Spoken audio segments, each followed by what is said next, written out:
gitu ya.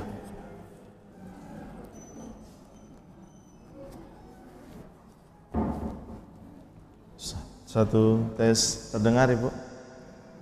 Terdengar ya?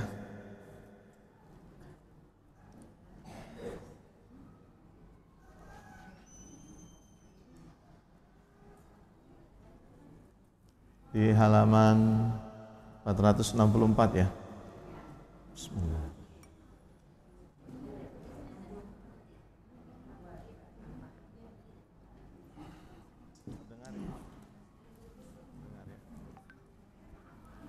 Assalamualaikum warahmatullahi wabarakatuh.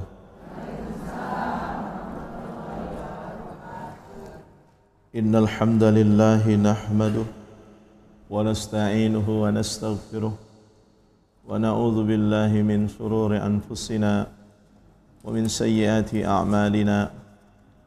Man yahdihillahu fala mudilla lahu wa man yudlil fala hadiya lahu. Asyhadu an la ilaha illallah wahdahu la syarika lah wa asyhadu anna Muhammadan abduhu wa rasuluhu sallallahu alaihi wa ala alihi wa ashabihi wa man tabi'ahum bi ihsanin ila yaumiddin. Ya ayyuhalladzina amanu ittaqullaha wa qulu qawlan sadida yuslih lakum a'malakum wa yaghfir lakum dzunubakum wa may yuti'illaha wa rasulahu faqad faza fawzan 'azima. Amma ba'd. Fa inna asdaqal hadithi kitabullah wa khairal hadi hadi Muhammadin sallallahu alaihi wasallam wa syarral umuri muhdatsatuha wa kullu muhdatsatin bid'atun wa kullu bid'atin dhalalah wa kullu dhalalatin finnar. Ayuhal ummahat rahimani wa rahimakunallah. Kaum ibu yang dirahmati Allah subhanahu wa ta'ala, alhamdulillah atas izin Allah azza wa jal, Allah kembali mempertemukan kita di tempat yang agung dan mulia ini, di masjidillah, di salah satu rumah Allah yang Allah tetapkan atas orang-orang beriman umat Nabi Muhammad sallallahu alaihi wasallam. Semoga Allah memberikan kepada kita keutamaan dan kemuliaan berada di majelis ilmu. Allah jadikan setiap desah nafas kehidupan kita sebagai seorang muslim adalah desah nafas yang di dalamnya memiliki nilai-nilai ibadah atau nilai ubudiyah. Dan ini yang paling penting, semoga kelak Allah mempertemukan kita, mengumpulkan kita di dalam surganya insyaallah, amin. Ada yang gak mau masuk surga? Mau? Emang ibu tahu surga itu seperti apa?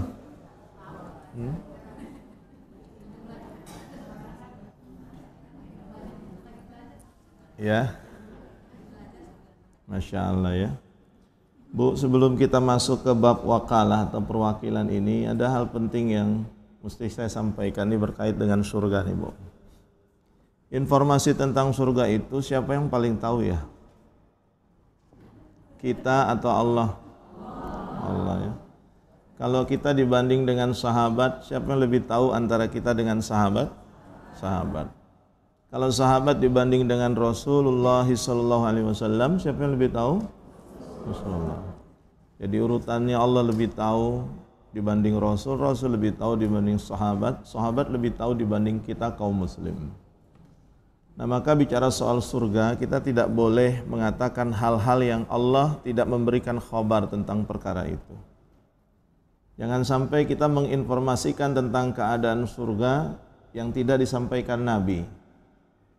Jangan sampai juga kita mengabarkan tentang keberadaan surga yang tidak disampaikan Allah.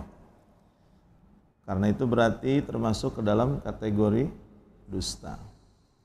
Nah, menariknya hadirin adalah ketika Allah kemudian menginstruksikan kepada para da'i, pada para rasul untuk menyampaikan dakwah tauhid, menyampaikan yang hak, memberikan peringatan dan sebagainya, yang semua itu dalam urusan terkait dengan syariat Islam ada dalam tuntunan ayat-ayat yang mulia, yakni ayat-ayat Al-Quran.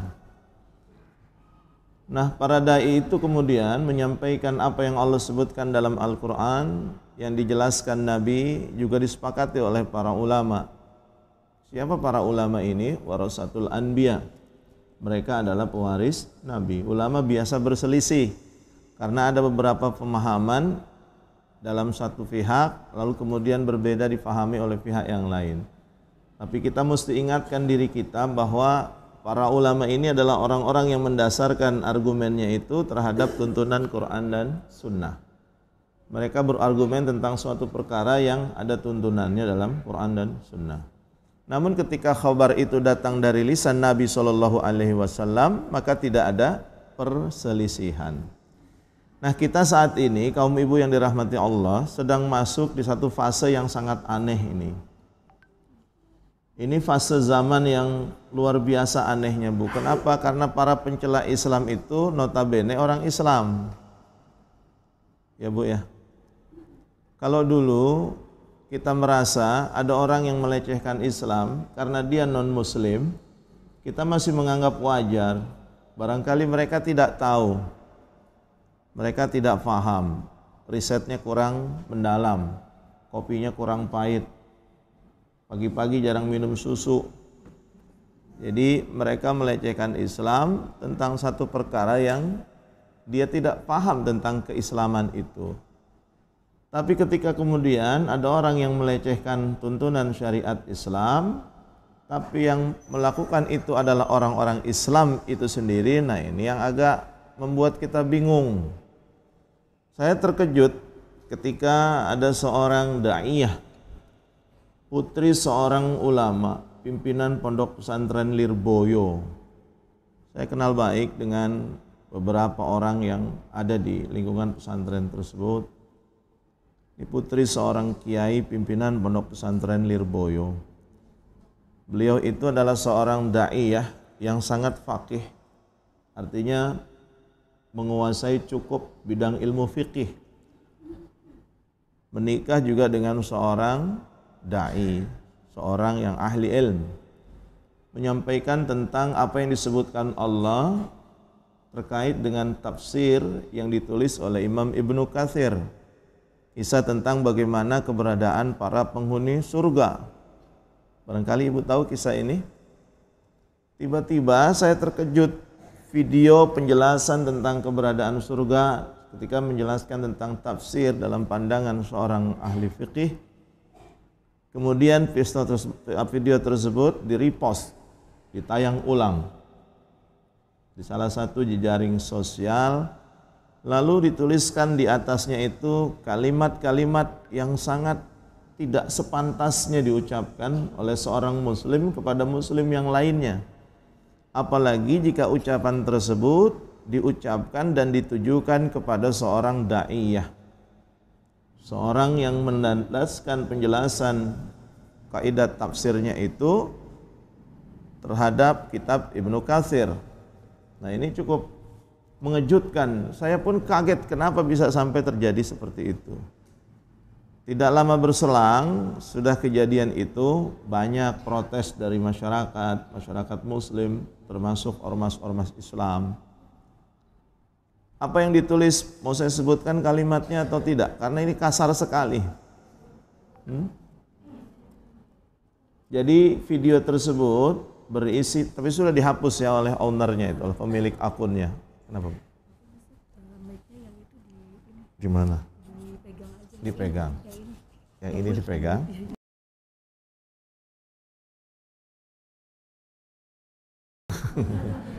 Keren juga ya, ternyata mesti pegang mic nih. Untung enteng ya Bu ya. Udah hidup berat, bensin naik, mic juga berat, untung enteng ya. Alhamdulillah, bagian dari hikmah. Terdengar sekarang, gimana abang terdengar? Alhamdulillah. Ibu yang paling pojok terdengar, Bu Haji terdengar? Alhamdulillah. Yang di luar nggak ada ya. Jadi kalimat itu sangat buruk, kalimat yang ditulis di dalamnya itu. Di bagian atas ditulis, ini yang memberikan penjelasan tentang tafsir ayat Al-Quran bercerita tentang keadaan surga bahwa laki-laki akan menikah dengan bidadari itu ditulis oleh Imam Ibnu Katsir rahimahullah. Dia menjelaskan kalimat itu sesuai dengan tuntunan bagaimana Ibnu Katsir menjelaskan tentang makna ayat. Jadi tidak ada yang keluar dari jalur, semua sesuai dengan bingkai syariat. Alhamdulillah. Tiba-tiba video tersebut dikomentari dengan kalimat yang sangat buruk. Ada dua session A sama session B. Jadi bagian A dan bagian B. Ada posisi di atas dan posisi di bawah. Yang bagian atas ditulis, Bu, kalimatnya begini, TOLOL. Nggak usah diterjemahkan. Ini karena tidak pantas sekali. Saya saja mengucapkan kalimat itu nggak nyaman sekali. Padahal itu bukan ucapan saya ya. Kok bisa-bisanya ada orang Muslim, orang Islam bisa senyaman itu ngucapin kata itu. Tulisannya TOLOL tingkat kadal. Bayangkan putri seorang kiai, putri seorang ulama, pimpinan pondok pesantren Lilboyo, pesantren besar dengan masa yang luar biasa, jumlah santrinya pun ribuan. Yang menyampaikan itu juga seorang da'iyah, dilandaskan kepada kitab yang mulia, tulisan Imam Ibnu Katsir, tiba-tiba ditulis dengan kalimat TOLOL tingkat kadal. Ada gambar kadalnya di situ. Di bagian bawah ditulis, ini saya tidak mau mengucapkannya, sangat kasar sekali. Ibu nanti silakan cari saja di YouTube ya. Ketik saja. Siapa namanya? Ada yang tahu tidak? Eko Kuntadi. Nanti tulis kalimatnya Eko Kuntadi TOLOL tingkat kadal, nanti ada tulisannya itu, Bu. Nah, orang ini sudah dianggap selesai karena Mas Eko sudah, saya masih memuliakan ya, saya masih menghormatinya, menyebut dengan kalimat Mas Eko gitu. Daripada yang lain menyebut si Eko, kalau saya lebih sebut Mas Eko. Mas Eko sudah minta maaf kepada orang yang dimaksud. Panggilan sayangnya itu adalah Ning Imas. Sudah minta maaf dan dimaafkan. Persoalannya bukan itu. Itu kita anggap sudah selesai. Kita harus terbiasa menjadi seorang muslim yang mencari tahu informasi itu bukan siapa yang salah, tapi apa yang salah. Saya sudah sering sampaikan itu. Jadilah seorang muslim yang mengatakan tentang suatu masalah dengan mengatakan apa yang salah, bukan siapa yang salah. Ketika kita menyatakan siapa yang salah, sudah amat jelas. Cuman apa yang salah? Ada apa dengan umat ini? Ada apa dengan kaum muslim? Kita ingat bagaimana seorang khalifah ketika ada seorang muslimah dilecehkan, dia mengirim pasukan satu peleton, 1000 pasukan untuk membela seorang muslimah. Ini ketika kemudian ada syariat Islam dilecehkan, ada seorang muslimah dihina dengan kalimat itu, apa yang mesti dilakukan oleh pemimpin, bukan oleh rakyat, pemimpin. Karena waktu itu yang ngirim pasukan itu adalah Abdul Hamid II. Dia kirim pasukan untuk menunjukkan bahwa tidak boleh sembarangan seseorang melecehkan orang lain. Saya berandai-andai dengan teman-teman, karena dulu Habib Bahar pernah bilang begini, kami orang Makassar Bang Karni, kami dihina tidak jadi masalah. Tapi ketika istri kami, anak-anak perempuan kami, saudara-saudara perempuan kami dihina, nyawa akan kami berikan. Itu orang Makassar bilang begitu. Saya berandai-andai seandainya Ning Imas ini adalah istrinya Habib Bahar itu. Saya berandai-andai saja. Nah, persoalan kita bukan siapa yang salah, tidak. Majelis ini tidak terbiasa untuk mencari tahu apapun masalah yang terjadi dengan mencari siapa yang salah. Yang mesti kita jadikan sebagai ibroh adalah apa yang salah. Nah gitu, kurang lebih kalimatnya. Ada apa dengan kita? Maka salah satu jalan terbaik bagi kita saat ini adalah untuk bisa mengetahui apa yang salah, dekatkan diri kita kepada Allah Subhanahu wa taala, terutama kaum ibu nih, kaum muslimah. Jadi ada seorang saudara muslimah ibu nih, sesama kaum muslimah mendapatkan penghinaan dan sebagainya, maka lakukan tindakan nomor 1, cari tahu apa yang salah. Ibu tidak perlu merepost berita tersebut. Saya sampaikan ini untuk memberitahu kepada kaum muslimah bahwa bukan tidak mungkin hal itu menimpa diri kita, menimpa anak-anak kita. Kalau kemudian hal ini dibiarkan, bukan tidak mungkin suatu saat akan terjadi hal yang lebih buruk dari itu terhadap kaum muslimah. Catat, putri saya 3 semuanya perempuan.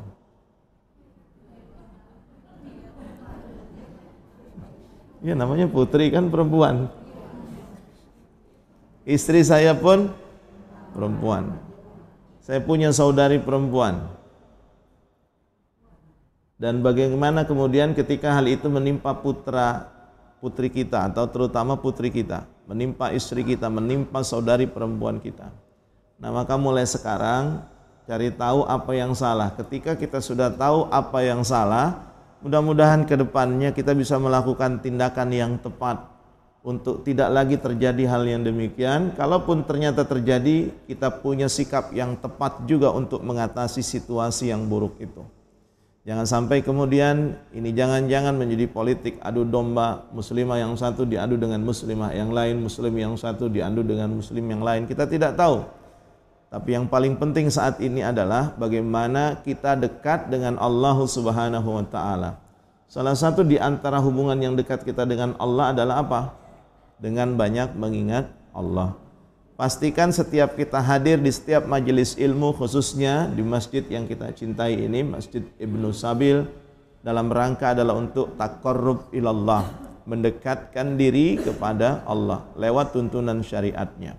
Bukan sekedar memahami hukum dalam syariat Islam, tapi mudah-mudahan apa yang kita pahami dan pelajari tadi itu mampu mendekatkan hubungan kita dengan Allahu Azza wa Jalla. Paham sampai di sini, Ibu? Baik. Makanya, Ustadz, kenapa kita mesti belajar ilmu syariat? Bukankah sudah ada banyak para dai yang menjelaskan tentang ilmu syariat? Kenapa kita mesti mempelajari ilmu waris?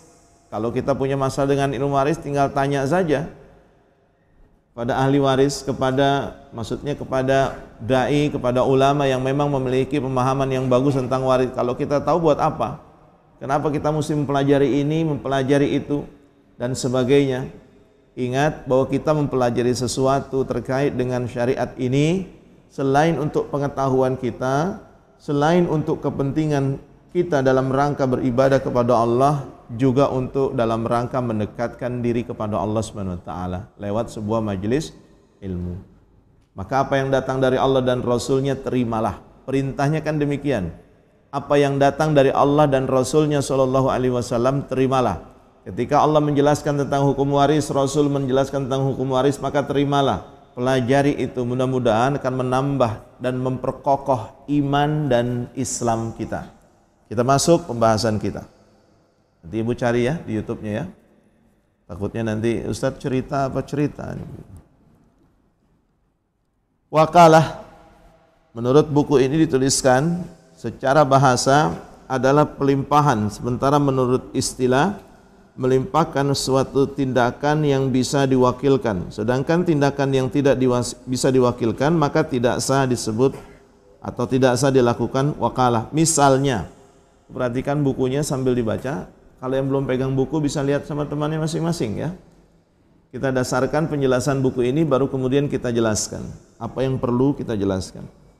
Misal jika seseorang berkata kepada orang lain, berwuduklah untuk saya atau salatlah untuk saya, maka itu tidak sah karena wudu dan salat tidak bisa diwakilkan. Jika seseorang berkata kepada orang lain, laksanakanlah ibadah haji untuk saya, maka ia wajib melaksanakan ibadah haji untuknya karena ibadah haji bisa diwakilkan berdasarkan dalil dari hadis yang diriwayatkan dari jalur periwayatan Ibnu Abbas radhiyallahu anhu. Dalam sebuah hadis disebutkan, man mata wa alaihi siyamun shama anhu waliyuhu. Barang siapa yang meninggal dunia lalu ia meninggalkan kewajiban melaksanakan ibadah puasa, maka wakilnya melaksanakan puasa untuknya. Baik, kita masuk pada pembahasan tentang wakalah. Sesuatu yang bisa diwakilkan oleh seseorang kepada orang lain dalam urusan syariat, begitu singkatnya.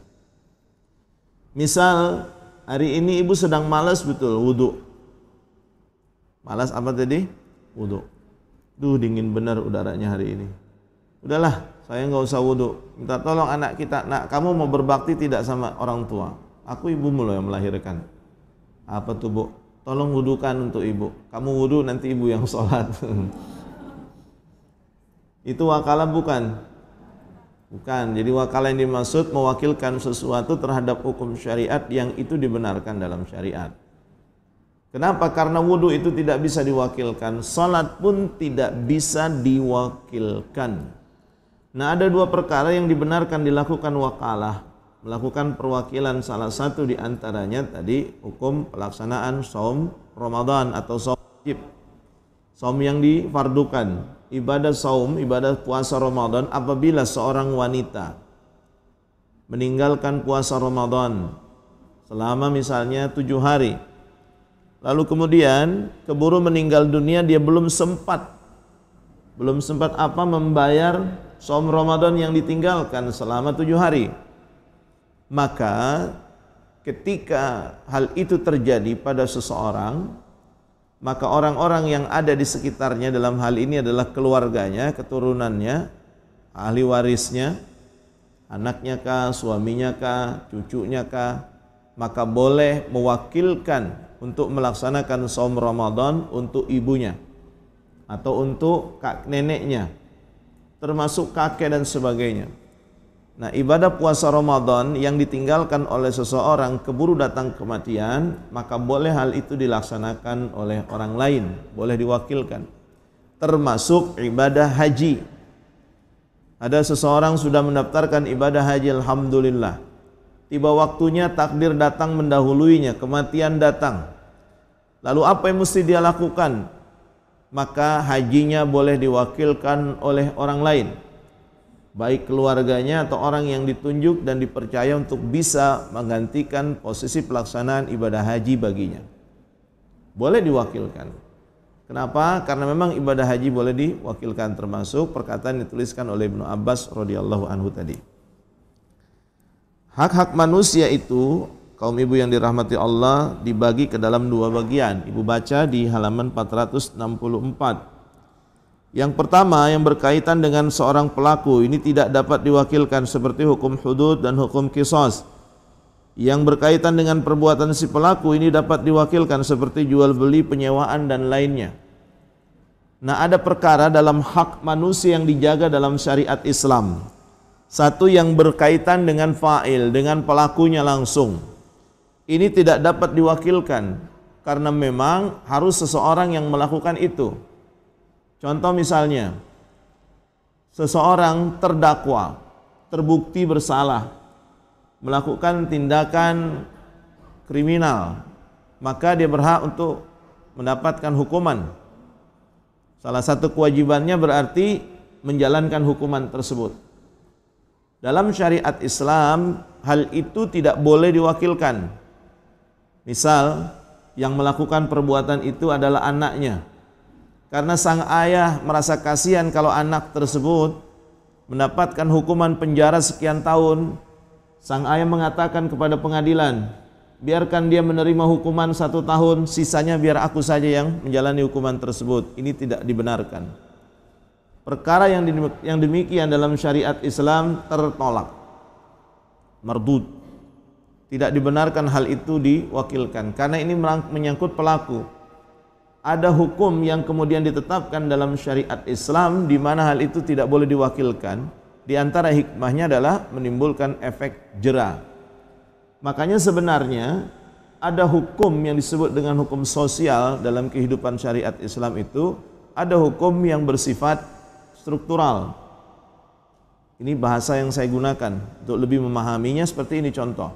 Dalam kasus yang tadi saya sebutkan di awal, ya, terkait dengan kasus penghinaan, mengucapkan kata-kata kotor, perbuatan tidak menyenangkan seseorang kepada orang lain, secara hukum sosial atau dinamakan dengan hukum kultural, kebudayaan, maaf itu mesti diberikan karena Islam mengajarkan kepada kita untuk memberikan maaf kepada orang yang meminta maaf. Dia sudah minta maaf, dia menyesal, ataukah kemudian penyesalannya itu hanya sekedar sandiwara, dia ingin cari aman, sebenarnya dia tidak benar-benar, itu urusan dia dengan Allah. Apakah dia benar-benar bersungguh-sungguh minta maaf, atau kemudian dia mau cari untung dan sebagainya, itu urusan dia dengan Allah, bukan urusan kita. Karena itu keadaan hati antara dirinya dengan Sang Khalik. Tapi sebagai seorang muslim disyariatkan untuk memberikan maaf kepada orang yang meminta maaf sebesar apapun kesalahannya. Nah, ini yang kadang-kadang dijadikan sebagai bahan candaan oleh kaum laki-laki. Sudahlah, ta'addud aja dulu, gak usah minta izin. Kenapa? Karena minta maaf jauh lebih mudah daripada minta izin. Kalau minta izin gak bakal diizinin. Tapi kalau sudah terjadi, tinggal keluarkan hukum syariat saja. Udah minta maaf kok nggak dimaafin, Allah aja Maha Pemaaf tuh. Kadang-kadang dijadikan dalil sama kaum laki-laki untuk membenarkan tindakannya. Apakah hal itu dibenarkan? Wallahu a'lam. Nah, kembali pada persoalan kita, sementara secara struktural, secara hukum yang berlaku di Undang-Undang Negara Republik Indonesia, ada hukum ITE dan sebagainya, maka seharusnya hal itu tidak boleh dibiarkan untuk menimbulkan efek jera. Kita maafkan dia. Tapi supaya hal ini tidak terjadi lagi di kemudian hari, supaya kita punya ghirah, agar orang tidak lagi sembarangan mengucapkan kalimat-kalimat, agar orang lebih berhati-hati lagi dalam mengambil sebuah sikap, maka hal itu mesti diselesaikan secara hukum. Paham maksud saya, Ibu?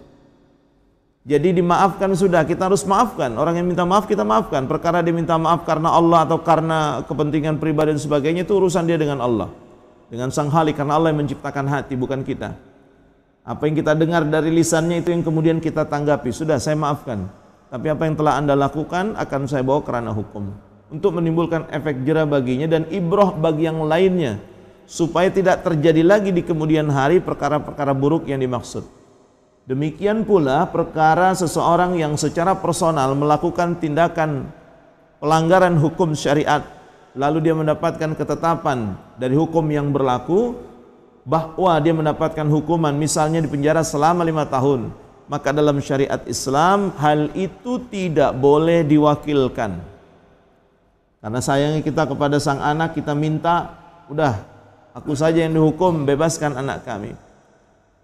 Memaafkan perbuatan mereka dibenarkan dalam syariat Islam, tapi secara struktural hal itu tetap harus dilakukan satu tindakan hukum untuk menimbulkan efek jera. Maka hak manusia dalam pandangan ini disebut sebagai hak yang tidak bisa dilakukan atau perwakilan, seperti hukum hudud, kemudian hukum qisas dan yang lainnya.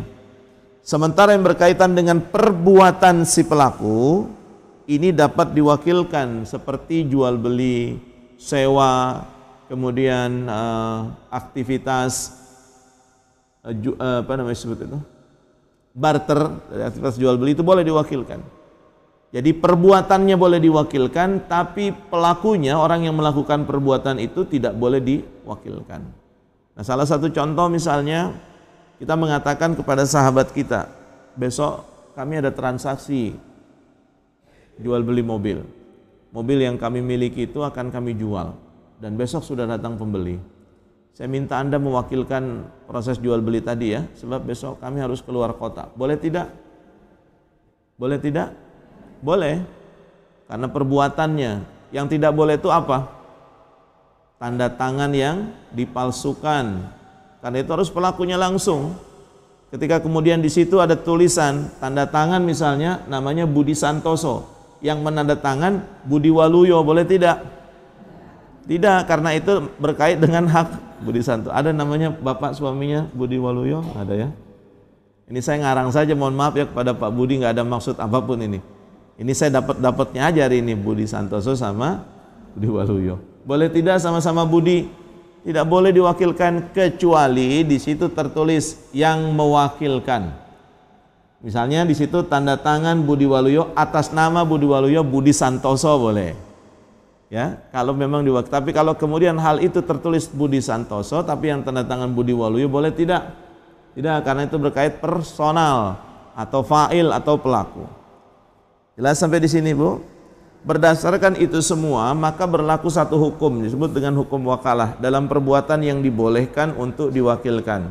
Maka dianjurkan hal itu dilakukan oleh orang yang menerima wakalah ini jika dilakukan atas dasar perbuatan baik berdasarkan perintah Allah Subhanahu wa taala, wa anfiqu fi sabilillah wa la tulqu bi aidikum ila tahlukati wa ahsinu innallaha yuhibbul muhsinin. Ini perintah Allah agar kita berbuat baik karena sesungguhnya Allah menyukai orang-orang yang berbuat baik. Orang-orang yang berbuat baik disebut muhsinin, orang-orang yang berbuat baik. Ketika hal itu adalah terkait dengan perbuatan baik, maka boleh diwakilkan. Tapi tentunya pada perbuatan-perbuatan yang dibenarkan dalam syariat Islam untuk diwakilkan. Salat perbuatan baik bukan? Baik, itu berkait hak perseorangan atau perbuatan. Hak, maka berarti boleh diwakilkan? Tidak, meskipun itu baik. Nah, ibadah haji boleh tidak diwakilkan? Hukum asalnya boleh tidak? Kan dia ibadah perseorangan. Hukum asalnya boleh tidak? Tidak, tidak boleh. Tapi karena ada dalil yang membolehkan itu, maka boleh. Berarti berlaku suatu hukum yang ibu mesti pahami saat ini. Dua hukum yang berlaku dalam tuntunan syariat tentang segala sesuatu yang awalnya dibolehkan atau mubah atau halal sampai ada dalil yang yuharrimuhu, ya, terkait dengan muamalah, makanan, perbuatan, apapun itu, hukum asalnya adalah boleh, halal, sampai ada dalil yang mengharamkannya. Contohnya apa, Bu? Makan. Ini apa namanya bahasa Indonesianya? Ini enak ini. Tapi tahan ya, belum waktunya. Ibu jangan godain saya untuk makan, nanti saya tergoda. Kenapa ibu jadi tersenyum-senyum? Ini live streaming loh, hati-hati ini. Salah ucap bisa kacau ini, bisa masuk YouTube. Ini enak atau tidak, Bu? Tahu dari mana ibu bilang enak, orang belum nyobain? Nah.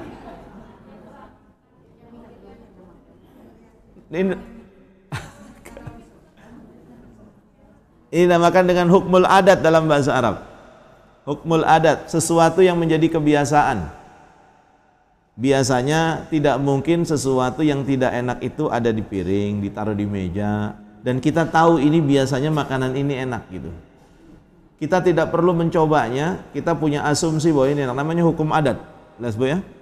Terus segala sesuatu, maaf ini, yang keluar dari bagian belakang ayam. Kan cuman ada dua. Satu lonjong oval, satu lagi kacau balau bentuknya.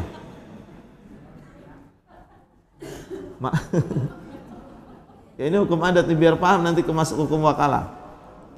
Kalau yang keluarnya lonjong, ibu nggak usah dibayangin. Lonjong tadi itu kan keluar pluk gitu.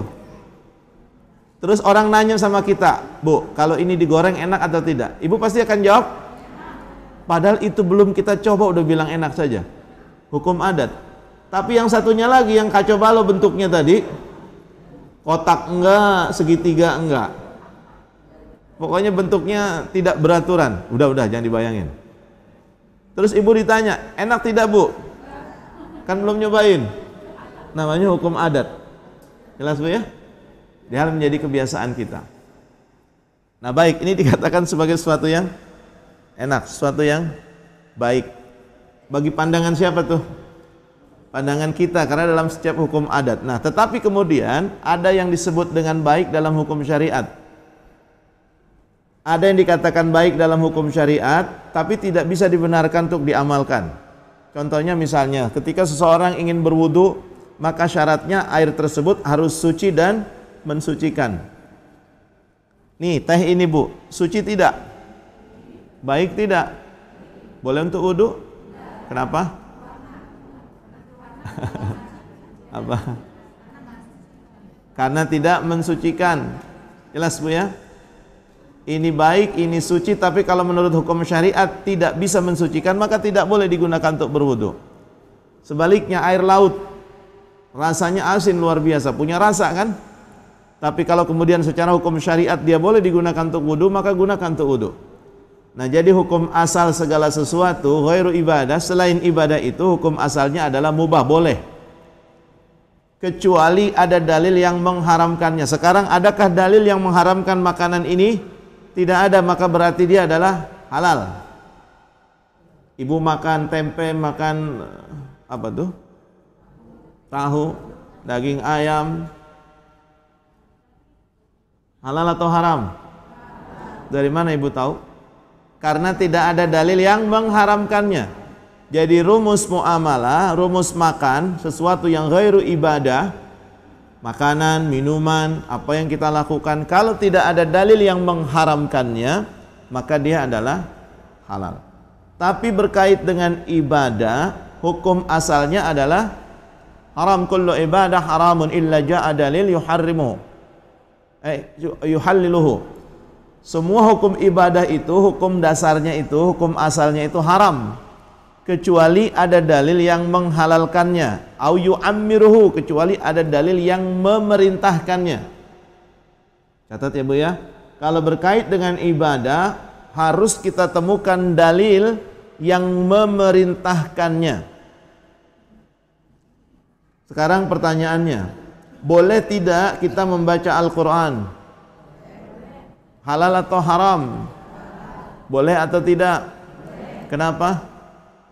Karena ada dalil yang memerintahkannya. Apa dalilnya? Salah satu contohnya Iqra'ul Quran fa innahu yati yaumal qiyamah syafi'an li ashabih. Jadi hukum ibadah, hukum asalnya adalah haram, tidak boleh, kecuali ada dalil yang memerintahkannya. Maka saat ini apapun bentuk ibadah yang kita pahami, kita hendak amalkan, pahami dulu apakah ada yang memerintahkannya.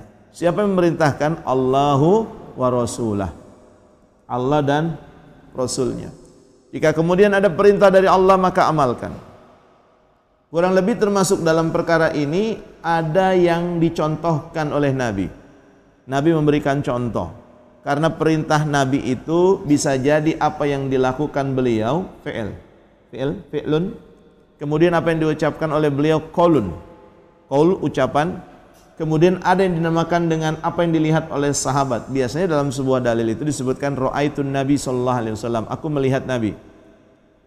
Kemudian sami'tu Rasulullah, aku mendengar Nabi sallallahu alaihi wasallam yaqul, beliau bersabda. Jadi para sahabat biasanya melihat perbuatan Nabi atau mendengar ucapan Nabi. Itu termasuk perintah.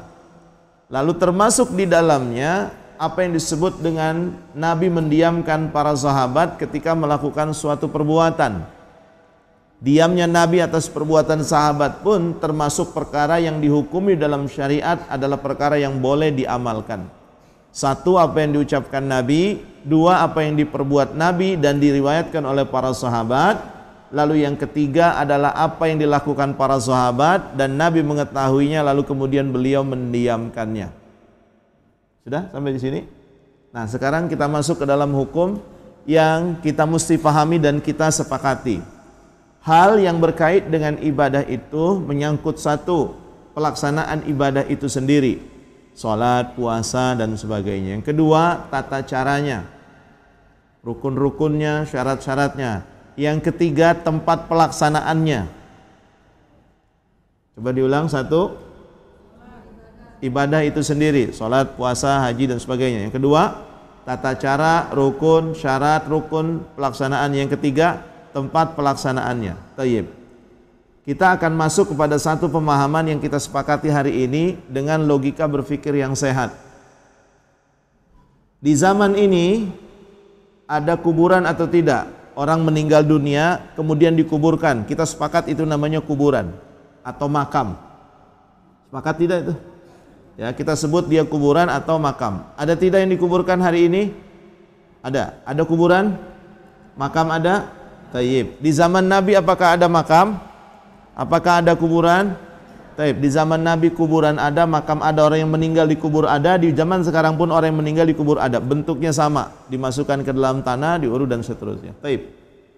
Sekarang, apakah ada informasi yang dilakukan Nabi? Ra'aitun Nabi, aku melihat Nabi. Atau sami'tu Rasulullah, aku mendengar Rasulullah SAW. Atau dari sekian para sahabat yang meriwayatkan tentang sahabat melakukan ini dan itu, berkait dengan aktivitas membaca Al-Quran di kuburan. Ada tidak? Tidak ada. Sahabat tidak pernah melihat Nabi dibaca Quran di kuburan. Sahabat tidak pernah mendengar Nabi memerintahkan untuk baca Quran di kuburan, dan juga tidak ada riwayat sahabat membaca Al-Quran di kuburan. Baik. Maka ketika hari ini ada banyak di antara kaum muslim yang membaca Al-Quran di kuburan, mana yang mesti kita ikuti? Rasulullah Shallallahu Alaihi Wasallam. Itu yang dimaksud. Jadi segala hal terkait dengan aktivitas ubudiyah, maka perhatikan bagaimana perintah itu dilaksanakan, perintah itu difahami, dan perintah itu diamalkan. Jelas sampai di sini Ibu? Nah, demikian juga wakalah, sesuatu yang dibolehkan. Nah, pertanyaannya kemudian, tindakan si penerima wakalah, kita yang mendapatkan wakil. Maaf, sepertinya saya tidak bisa melaksanakan haji tahun ini, padahal kuota hari ini adalah kuota yang mesti saya jalankan. Sebab pemerintah Saudi menetapkan umur maksimal orang yang melaksanakan ibadah haji adalah sekian tahun. Ternyata umur kita lewat dari itu.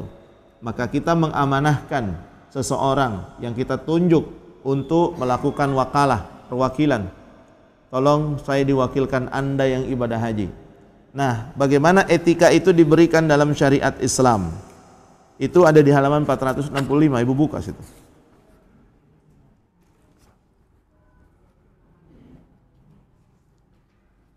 Bagaimana yang harus dilakukan oleh orang yang menerima al-wakalah tadi? Yang harus dilakukan adalah dia melakukan sebatas ketentuan yang diberikan oleh orang yang mewakilkannya.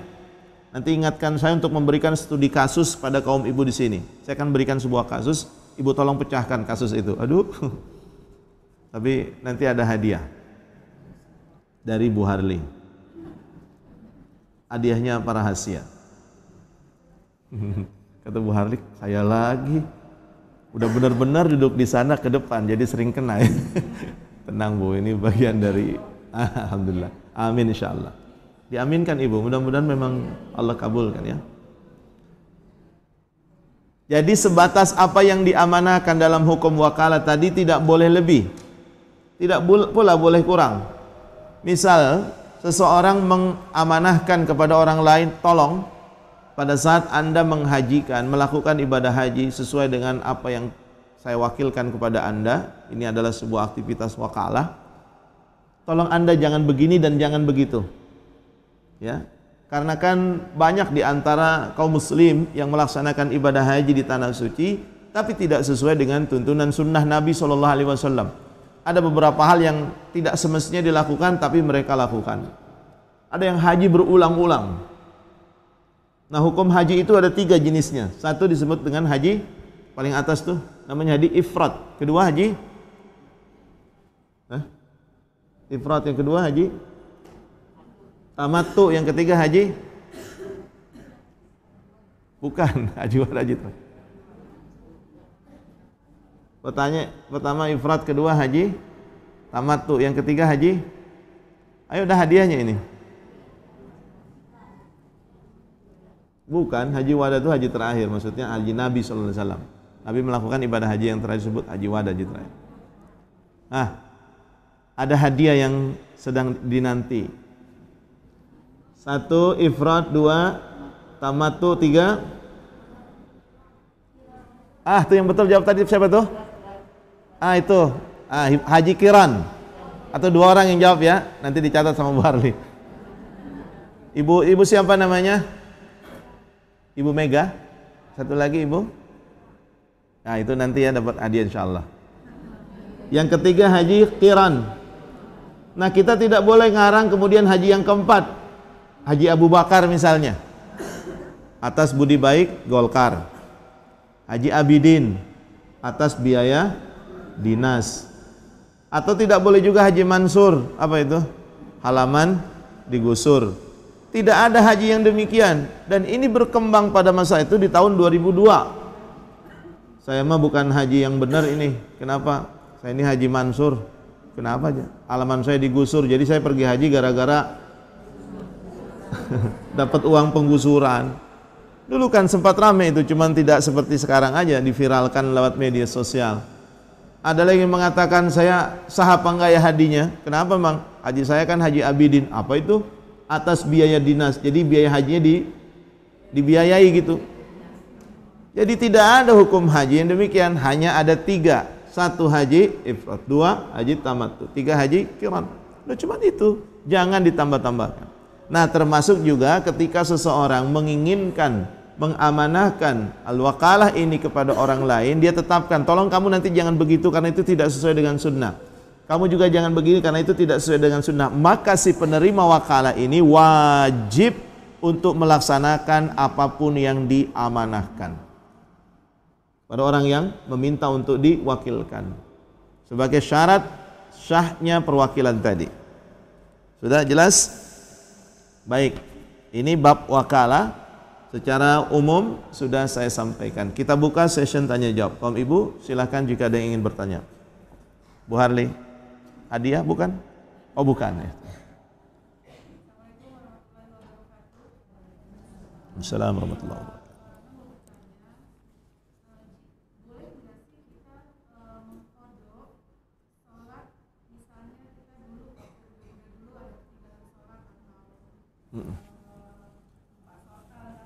Ya.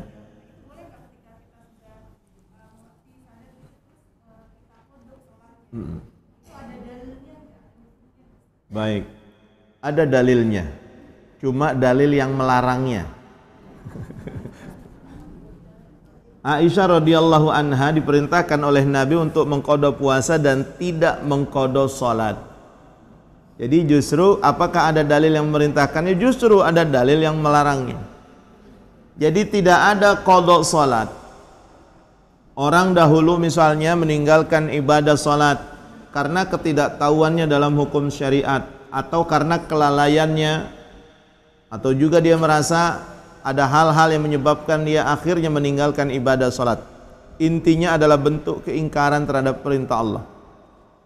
Waktu remaja sudah berusia baligh sering meninggalkan salat, lalu sekarang sadar bahwa dulu punya dosa yang luar biasa besarnya, maka di saat ini setiap kali dia salat zuhur dilaksanakan 2 kali. 1 salat zuhur untuk dirinya hari ini, kewajibannya hari ini, dan zuhur yang berikutnya adalah salat zuhur. Barangkali waktu itu dia sering meninggalkan salat zuhur, maka hal ini bukan hanya tidak ada perintahnya, tapi justru ada larangannya dari Aisyah radhiyallahu anha. Tidak dibenarkan seseorang mengqada ibadah salat karena tidak ada hal itu. Baik. Terus bagaimana dengan nasib kita nih Bu? Halo? Bagaimana dengan nasib kita? Dulu ya Allah Ustadz, saya sering meninggalkan syariat.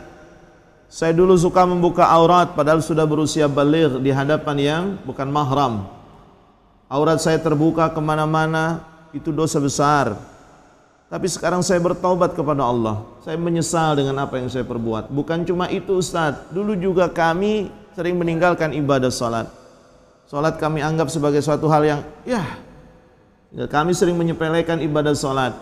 Lalu kami bertaubat hari ini. Apa yang mesti kami lakukan ya Ustadz? Innallaha yuhibbut tawwabin wa yuhibbul mutatahhirin. Allah mencintai orang-orang yang bertobat dan Allah mencintai orang-orang yang mensucikan dirinya. Artinya dosa kita di masa lalu itu, sebesar apapun dosa tersebut, maka Allah akan mengampuninya jika seseorang benar-benar bertaubat kepada Allah. Jangankan seorang muslim yang pernah meninggalkan hukum syariat lalu bertaubat kepada Allah dengan taubat yang sebenarnya, non muslim pun punya dosa yang besar. Apa dosa mereka? Dosa non muslim apa sebelum dia masuk Islam? Dosa syirik, mempersekutukan Allah mereka itu.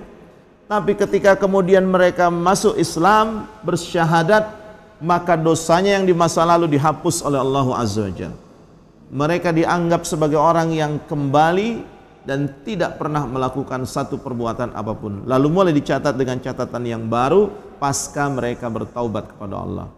Kecuali dosa kita kepada sesama makhluk, pada manusia yang lain, maka mesti mendapatkan keridhaannya terlebih dahulu, baru kemudian Allah akan mengampuni dosa kita. Tapi dosa kita kepada Allah, karena dosa meninggalkan sholat itu dosa kita kepada Allah, bukan dosa kepada makhluk, bukan dosa kepada ibu bapak kita, tapi dosa kita kepada Allah. Maka minta ampun langsung kepada Allah Azza wa Jalla, insyaallah Allah akan mengampuninya. Lalu saat ini kita mesti menambah Karena apa yang kita tinggalkan dulu berarti kekurangan yang kita lakukan. Tambah ibadah sholat kita bukan dengan menambah mengqadha ibadah sholat yang wajib, tapi memperbanyak sholat tatawu atau sholat sunnah. Karena sholat sunnah mampu menambal kekurangan-kekurangan sholat wajib kita. Wallahu a'lam. Soal akhir. Ya. Jual beli?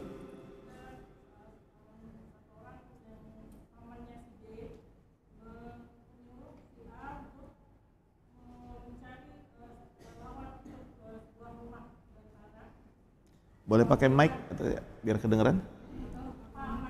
Ada satu, sebentar dulu, ada mic yang lain? Satu aja, nggak ada lagi? Oh iya. Assalamualaikum Ustaz. Ada seorang fulan si B, paman dari si A, menyuruh kepada si A untuk menjual sebuah rumah dengan harga yang ditentukan dan mengurus segala sesuatunya. Sampai ini rumah ini di luar daerah Ustaz, di Jakarta. Sampai habis waktunya hampir 2 bulan untuk mengerjakan itu semua Ustaz. Dan apakah boleh si A itu melebihkan dari harga yang telah ditentukan oleh pamannya? Sekian Ustaz, jazakallahu khairan. Wa iya, alhamdulillah. Ini ustazah ya? Masya Allah ya. Jadi berkait dengan maklar ya, atau disebut dengan perantara. Baik. Seseorang punya rumah, lalu dia meminta kepada orang lain untuk menjualkan rumah tersebut dengan harga misal 100 juta. Sampai di situ? Seorang pemilik rumah meminta orang lain untuk menjualkan rumahnya seharga 100 juta. Taib. Di dalamnya apakah ada perjanjian? Perjanjian misalnya Anda boleh menjual rumah saya dengan harga lebih dari itu, maka kelebihannya untuk Anda dan Anda dapat 5% dari 100 juta tadi. Seandainya perjanjiannya seperti itu. Anda boleh jual lebih, misalnya jual 120, maka sisa kelebihannya 20 untuk Anda. Anda pun masih dapat 5% dari 100 juta tadi, sesuai dengan perjanjian. Atau kemudian perjanjiannya Anda tidak boleh melebihkan harga tersebut, jangan pernah dijual lebih dari 100 juta. Jual 100 juta saja, nanti Anda mendapatkan bagi hasil dari saya sebesar 10% dari harga jual tadi. Dari 10% dari 100 juta. Adapun mengenai surat-surat ini dan itu, kami akan menanggung. Nah, kalau akadnya yang pertama tadi, di mana ada akad, di seorang boleh menjualkan itu dengan harga lebih dan akan dijanjikan mendapatkan 5% dari hasil penjualan yang dia tetapkan 100 juta tadi, maka hukumnya halal ketika orang menjual dengan harga lebih. Lalu jika kemudian ketetapan perjanjiannya, akadnya itu adalah seseorang hanya boleh menjual sesuai dengan harga yang disepakati tadi, tidak boleh lebih, maka dia mendapatkan keuntungan dari 5%, dan ketika dia menjual lebih maka hukumnya haram kelebihan tadi itu. Sesuai dengan akadnya. Jadi akad yang diberlakukan tadi, ada hukum yang kemudian berlaku ketika hal itu dilakukan dalam akad jual beli. Wallahu a'lam. Jelas sampai di sini? Baik. Ya Ibu.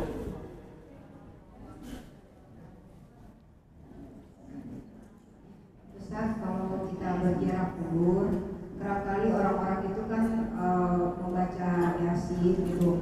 Sebenarnya apakah ada yang lebih simpel untuk berziarah kubur itu? Baik. Kisahnya sangat panjang berkait dengan ziaratul kubur. Hadis dari Aisyah radhiyallahu anha. Aisyah ini dikenal sebagai istri Nabi yang sangat sayang pada beliau.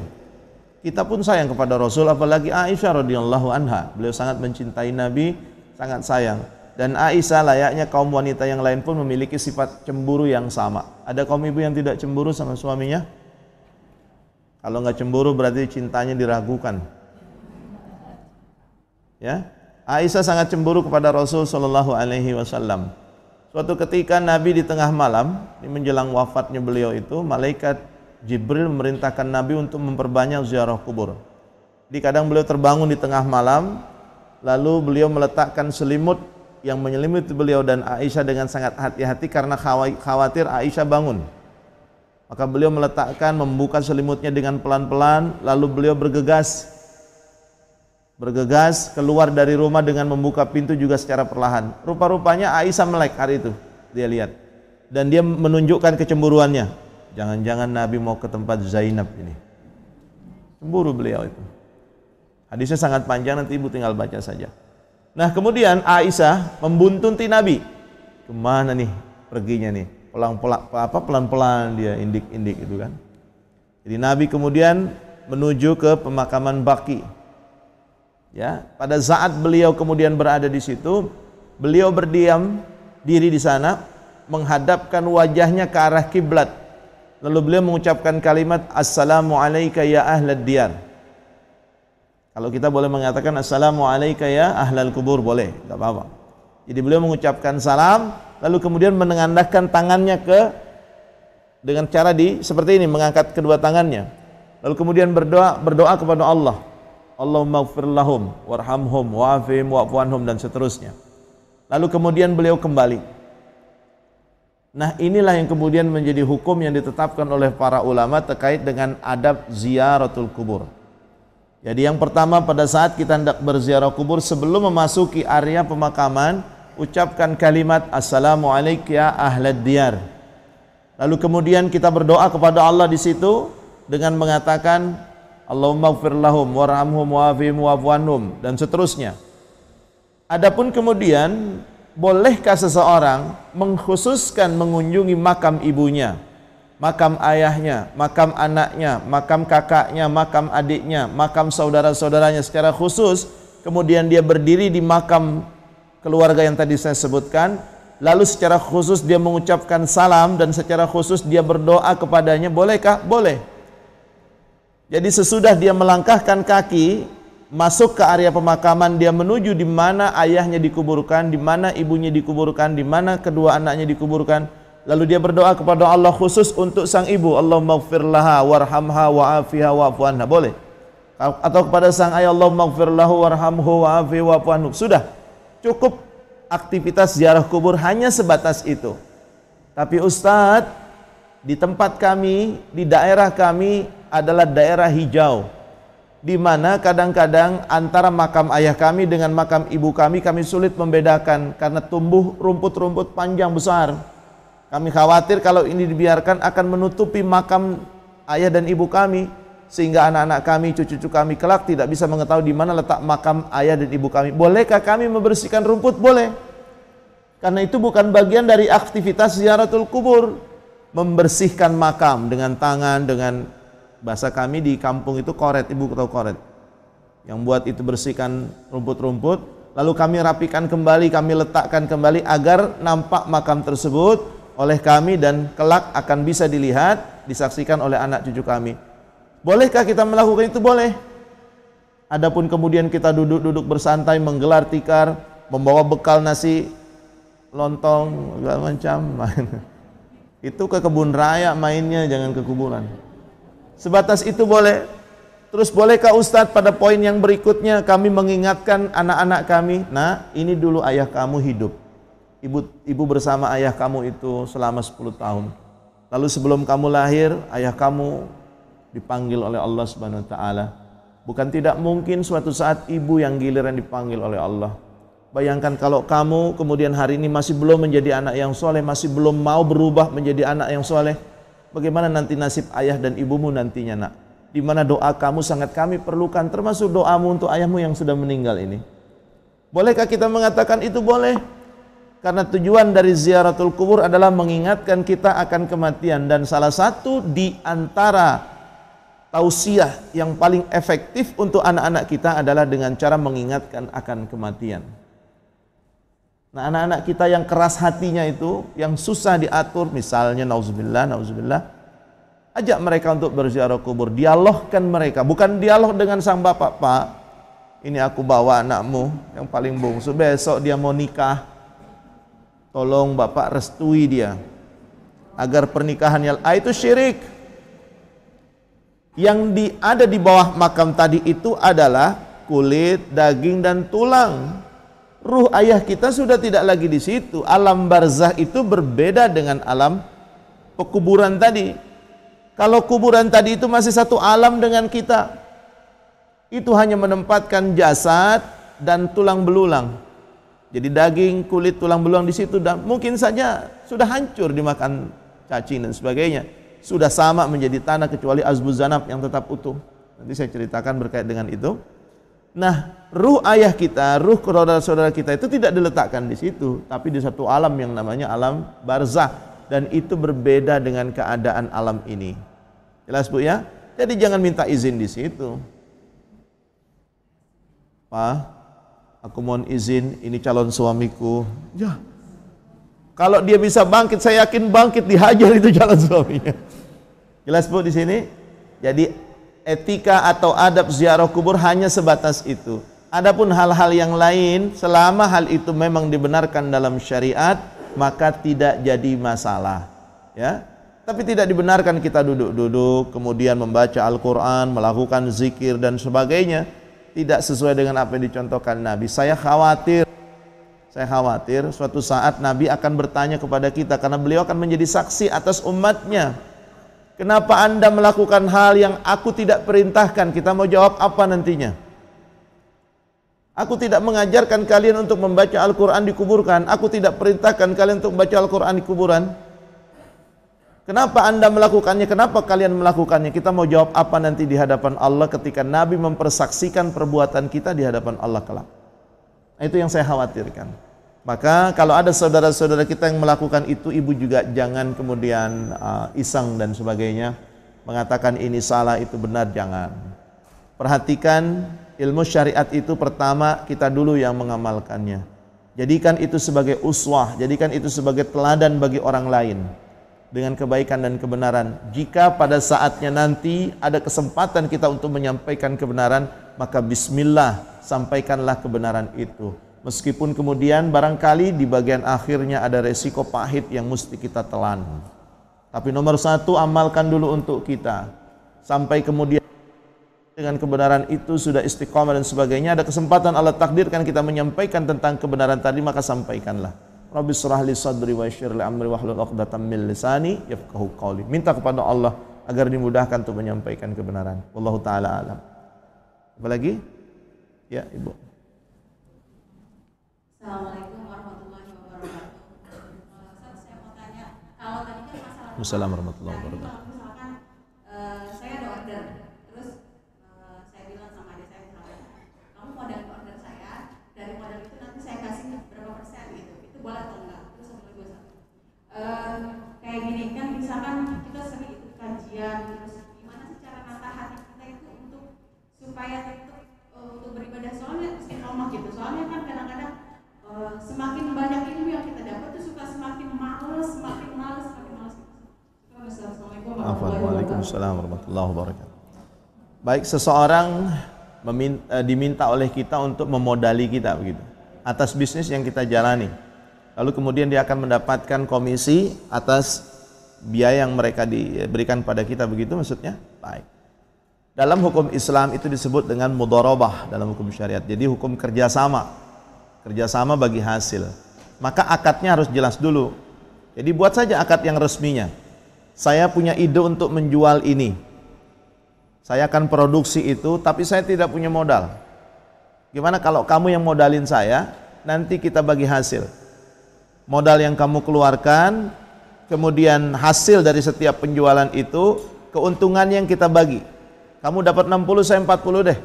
Atau saya 60, kamu 40. Atau 50-50, tergantung dari akad perjanjian kita dengan orang yang dimaksud. Maka hukumnya halal. Tapi sekali lagi harus ada akad persentasenya berapa. Jadi jangan sampai kemudian orang kemudian mencari tahu berapa nih kira-kira gitu. Jadi kurangi dengan modal produksi, lalu kemudian hasil keuntungan yang dimaksud tadi dibagi sesuai dengan ketetapannya. Apakah itu dibagi per bulan, per tahun, per 6 bulan, sesuai dengan kesepakatan. Terus bagaimana dengan modal yang telah ditanam terlebih dahulu? Ketika terjadi kerugian, kekurangan modal, maka sampaikan apa adanya. Kita mengalami kerugian. Kalau kita rugi, modal yang kita keluarkan 100 juta, tapi kemudian penjualan hanya 50 juta, itu rugi atau untung? Rugi. Berapa ruginya? 50 juta. Terus bagaimana nasib si pemilik modal? Dia tidak boleh meminta ganti rugi kepada orang yang menjalankan modalnya. Loh, Kamu kok nggak mau ganti? Masa aku yang nanggung sendiri 50 juta? Aku sudah kekurangan, kerugian yang dikelola oleh ibu. Misalnya ibu tadi sebagai pekerjanya, ibu sudah kehilangan kerugian tenaga, waktu, pikiran. Sementara yang lain hanya kehilangan modal. Jadi sama-sama rugi. Yang satu kerugiannya berupa uang, yang satu lagi kerugiannya berupa waktu, tenaga, pikiran. Jadi sama-sama mengalami kerugian. Jadi kalau rugi bagi rugi, kalau untung bagi untung. Jadi jangan dibuat muallak, digantung. Ya pokoknya nanti kamu akan aku kasih lah sekian persen dari berapa sekian. Ya pokoknya nanti lihat keuntungan. Gak boleh demikian, itu haram, gharar. Jadi akadnya tidak jelas, mesti jelas berapa persentasenya, bagaimana jumlah produksinya dan sebagainya. Terus yang kedua berkait dengan semakin banyak ilmu yang kita peroleh akan semakin menyebabkan kita malas. Wah, ini agak aneh juga nih. Semakin banyak ngaji, semakin kajian, semakin paham kita tentang sesuatu, makin menyebabkan kita malas beribadah. Ini saya tidak tahu mengapa sebab terjadi demikian. Tapi sebenarnya pada dasarnya manusia itu semakin dia tahu tentang sesuatu, dia semakin takut. Saya berikan catatan saja mudahnya begini. Ibu bisa hadir di sini karena apanya Allah ini?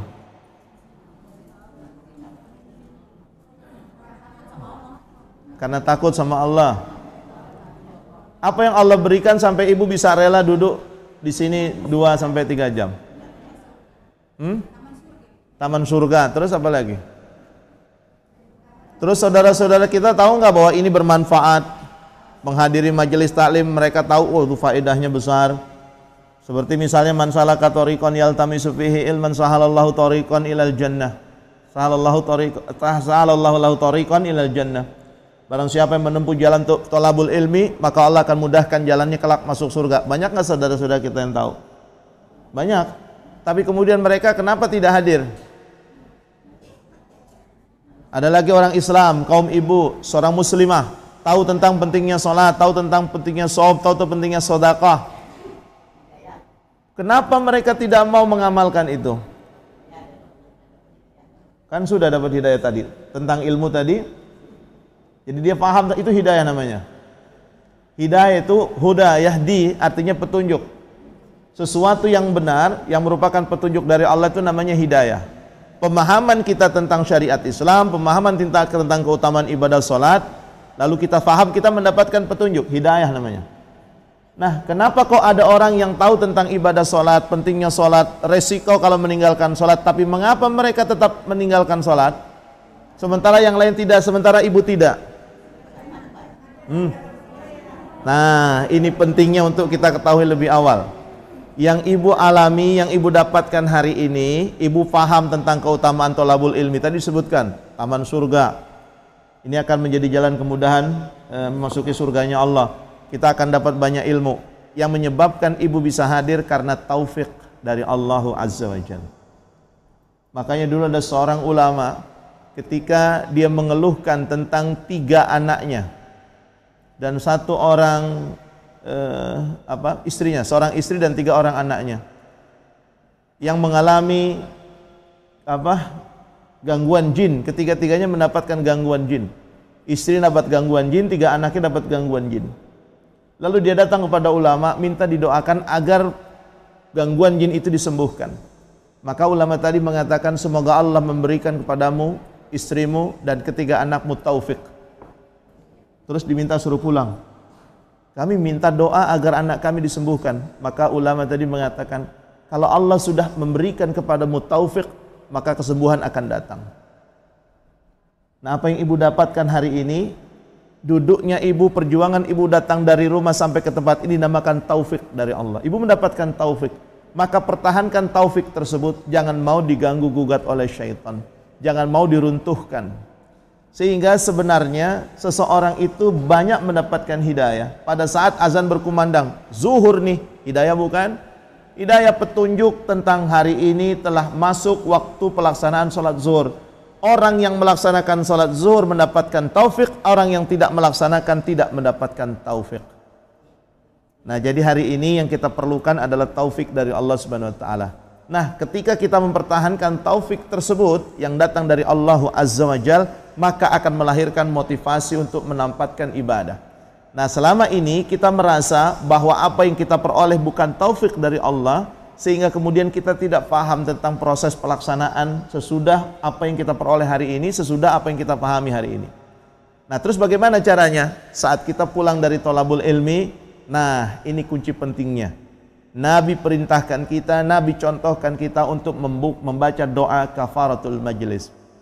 Doa kafaratul majlis itu untuk menghilangkan dosa-dosa yang kita lakukan pada saat berada di majelis ilmu. Pikiran-pikiran yang kemana-mana pada saat ilmu sedang disampaikan. Saya sedang membahas soal ilmu, ibu malah mikirin suami di rumah.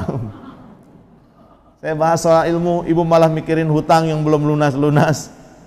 Nah, ini yang menjadi sebab kenapa kemudian ilmu itu tidak mendatangkan nilai keberkahan pada diri kita. Nah, salah satu caranya kita membaca doa kafaratul majlis agar ilmu yang kita peroleh bisa mendapatkan keberkahan dari sisi Allah Subhanahu wa taala. Jadi untuk ibu tadi yang mengatakan bahwa semakin banyak ilmu kok semakin malas. Nah, saya sarankan ibu untuk berdoa kepada Allah secara khusus, ya Allah, pertahankan taufikmu kepadaku hari ini dan mudahkan aku untuk mengamalkan ilmu yang sudah aku peroleh dan berikan aku kekuatan untuk istiqamah dalam amal yang insya Allah akan aku kerjakan mulai hari ini. Ya, apalagi? Masih cukup waktunya? Satu pertanyaan lagi barangkali ya. Bu Haji mau nanya? Ya, 2 menit lagi, 3 menit, baik. Waalaikumsalam warahmatullahi wabarakatuh. Ya. Oh, baik, hudud. Apa bedanya hukum hudud dan hukum qisas? Ya. Ya. Ya. Kalau ada seseorang membunuh, orang membunuh, nauzubillah ya, lalu kemudian dia dihukum, maka hukuman orang yang membunuh apa? Dibunuh. Maka hukum orang yang membunuh adalah dibunuh. Apa? Orang yang membunuh tanpa alasan yang dibenarkan syariat, maka kemudian dia masuk pengadilan. Dalam hukum syariat Islam, orang yang membunuh maka hukumannya adalah dibunuh. Apakah dipenggal kepalanya, apakah disetrum, atau dengan cara yang ditetapkan dalam syariat dan ditetapkan oleh hakim. Hukum tersebut dinamakan dengan hukum qisas. Ya. Sementara hukum hudud itu adalah sesuatu yang sesuai dengan sesuatu. Contoh misalnya, ibu mencuri uang. Berapa uangnya misalnya? Berapa misalnya? 10 juta atau 50 juta atau 100 juta. Lalu kemudian ketika hal itu terbukti bahwa ibu melakukan pencurian, maka uang yang harus dikembalikan sesuai dengan uang yang dicuri tadi. Kalau dia mencuri 100 juta, maka kemudian dia mesti mengganti 100 juta. Kalau dia mencuri mobil, maka dia mengembalikan mobil yang sama. Kalau dia mencuri motor, maka dia mengembalikan motor yang sama dengan kualitas, kuantitas, dan harga yang sama seperti yang kemudian dia beli. Maka itu termasuk hukum. Nah, jelas perbedaannya. Tapi dalam hukum qisas, ibu harus hati-hati ya, jangan menganggap hukum syariat Islam itu kejam. Satu contoh begini, dalam kasus yang terjadi di masa sekarang ini, termasuk di zaman Nabi SAW, ketika seseorang membunuh, na'udzubillah, lalu kemudian dia terbukti memang membunuh, dan apa yang dilakukan tadi itu tidak dibenarkan secara syariat, bukan membela diri, membunuh, benar-benar membunuh, terbukti membunuh, dan tidak ada hukum syariat yang membenarkan aktivitas pembunuhannya itu. Maka hakim akan menetapkan orang ini mendapatkan hukum yang berlaku. Suatu saat, 1 tahun yang akan datang, dia akan dibunuh. Jadi waktunya berapa tahun? 1 tahun. Hakim menetapkan kamu bersalah, maka kamu berhak untuk mendapatkan hukuman dipenggal kepalanya. Hari ini ditetapkan 1 Januari tahun 2022, maka proses eksekusinya dilaksanakan pada tanggal 1 Januari 2023. Berapa lama waktunya? 1 tahun. Selama kurun waktu 1 tahun tadi, hakim akan mendatangi keluarga korban, Brigadir J. datangi. Hakim akan datang kepada keluarga Brigadir J tadi. Brigadir J ya. Ditanya, "Bu, apa tidak dimaafkan saja ini orang yang membunuh? Kasihan kalau dia nanti dihukum, dibunuh juga tahun depan, anaknya masih kecil, istrinya pun sekarang sudah hamil, sedang hamil. Bayangkan kalau kemudian anaknya lahir nanti tanpa melihat sang ayah. Gimana kalau ibu maafkan saja, nanti biar mereka bayar sejumlah uang lah sebagai apa, ganti rugi atau apalah disebutnya. Berapa yang ibu minta?" Keluarganya Brigadir J bilang, nggak bisa. Dia harus dihukum mati itu. Irjen Sukun misalnya. Nggak boleh sebut nama ya. Padahal ibu sudah tahu. Hukum mati. Maka kemudian hakim pulang. Nanti beberapa hari kemudian hakim datang lagi. Nego lagi. Yakin dengan keputusan ibu. Terus dilakukan itu selama 1 minggu. Nanti akan datang hakim setiap 1 bulan. Terus datang lagi setiap 3 bulan. Sampai menjelang hari eksekusi, hakim masih tetap datang. Seandainya pihak keluarga sepakat, ya sudah, kami maafkan kesalahannya, dia tidak perlu dibunuh, bebaskan dia. Tapi dengan syarat dia harus mengeluarkan uang kepada kami sebesar 1,9 miliar. Setelah uang, saya tambah 5 miliar. Biar agak banyak dikit. Maka kemudian hukum itu tidak jadi dilaksanakan. Bagaimana jika kemudian pihak si korban di hari yang sama setelah keputusan hakim orang tersebut bersalah dan nanti akan dihukum mati pada 1 tahun yang akan datang, tiba-tiba 1 hari sesudah itu keluarga mengatakan, kami memaafkan kesalahannya, sudah bebaskan saja dia tanpa perlu membayar, maka hakim wajib membebaskan si pelaku tadi. Dan itu di Saudi, kasus seperti itu terjadi. Tidak lantas kemudian orang dibunuh tiba-tiba langsung dibunuh, orang mencuri langsung dipotong tangan, tidak. Ibu kalau mencurinya sekali bukan tangan segini yang dipotong, tapi jarinya dulu. Kalau dia menulis pakai kaki tangan kanan, maka yang dipotong jari tangan kiri, itu pun jarinya dulu. Ini bagian ujungnya, ini. Gak lantas satu begini, kalau 2 kali nyuri, habis. Ini jarinya dulu. Terus bagian ini tergantung nanti kesepakatan hakim. Kalau pencuriannya sangat besar, itu bisa jadi 1 potong tangan, merugikan negara sampai triliunan, gitu. Bisa jadi langsung potong tangan. Tapi kalau mencuri sebatas 100 juta, nanti hakim menetapkan kamu akan potong tangan jari yang kelingking ruas pertama. Jadi hukum syariat Islam seperti itu. Terus dibilang ini kejam. Orang-orang yang tidak bertanggung jawab mengatakan hukum Islam kejam. Coba sekarang perhatikan efek dari pelaksanaan hukum syariat tadi. Berapa jumlah pencurian di Saudi? Berapa jumlah pembunuhan di Saudi? Setahun belum tentu ada kasus pembunuhan. Dalam waktu 1 tahun, saya 7 tahun di Saudi, kuliah di sana, cuma ada 1 kasus pembunuhan. 7 tahun di sana.